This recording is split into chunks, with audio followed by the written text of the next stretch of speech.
Eto na mga kabasketball, marami na naman tayong may init na balita. Gilas Pilipinas, ang laki ng ibinaba sa bagong ranking ng FIBA. Pag-usapan natin kung sino-sino yung mga players na posibleng mapasama sa Gilas para sa third window.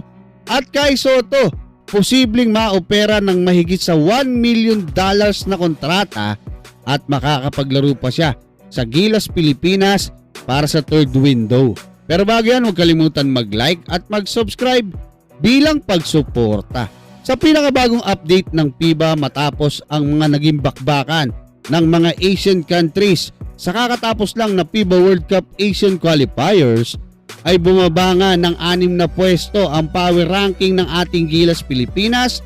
Mula sa pang number 3 bago magsimula ang bakbakan ay pang number 9 na lang tayo ngayon dahil sa dalawang sunod na pagkatalo natin sa New Zealand at Australia na mas pinalala pa nang matambakan tayo ng halos isang buwan ng Australian Boomers dito mismo sa ating home court.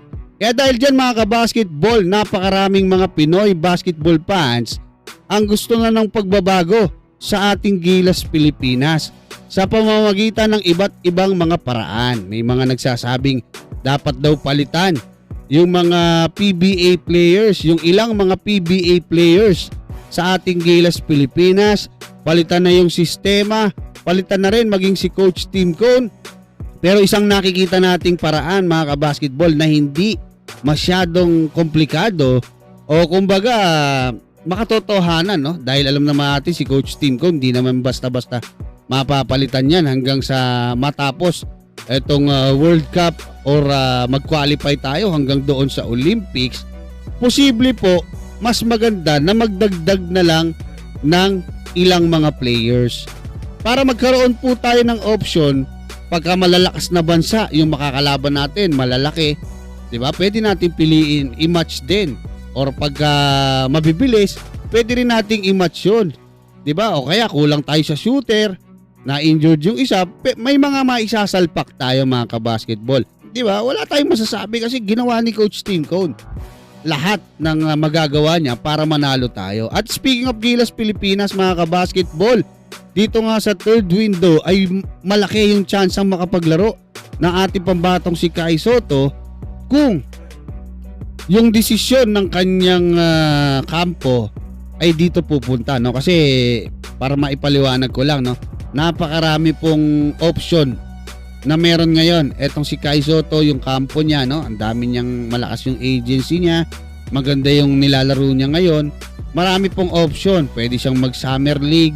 Pwede siyang mag-preseason diyan sa NBA, especially kung maganda yung itatakbo ng laro niya, no? Hanggang sa matapos tong Japan B-League.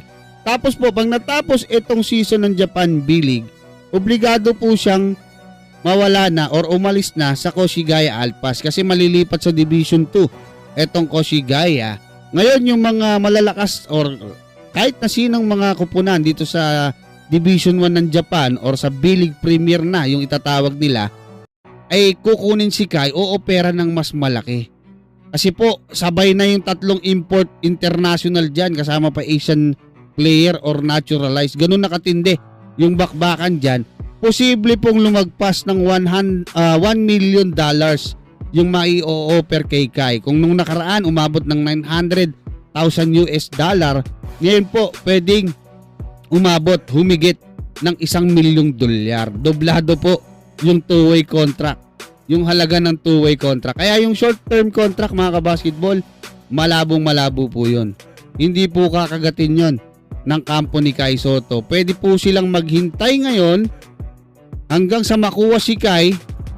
Halimbawa may mag-offer kay Kai Soto ng kontrata dyan sa NBA, two-way contract or standard, yun po ang pwede niyang daanan or subukan, no? Pero pwede rin siyang sumalang, ha. Eto sinasabi ko, marami po silang option. Pero ito, option po din nila to na hindi mo na sumalang si Kai Soto dyan nga sa NBA Summer League. Yun nga, magbe-benefit naman dito yung ating Gilas Pilipinas. Sana maaga pa lang gawa na nila ng paraan, makipag-usap na sila ng maayos yung SBP dito sa kampo ni Kai para ma-secure nila 'Di ba? Wala nang problema, hindi kung kailan nandiyan na saka pa magsasabi na ganito pala, ganun pala, 'di ba? So 'yun mga kabasketball, kayo ano masasabi nyo? Hanggang diyan, maraming salamat at God bless sa inyong lahat.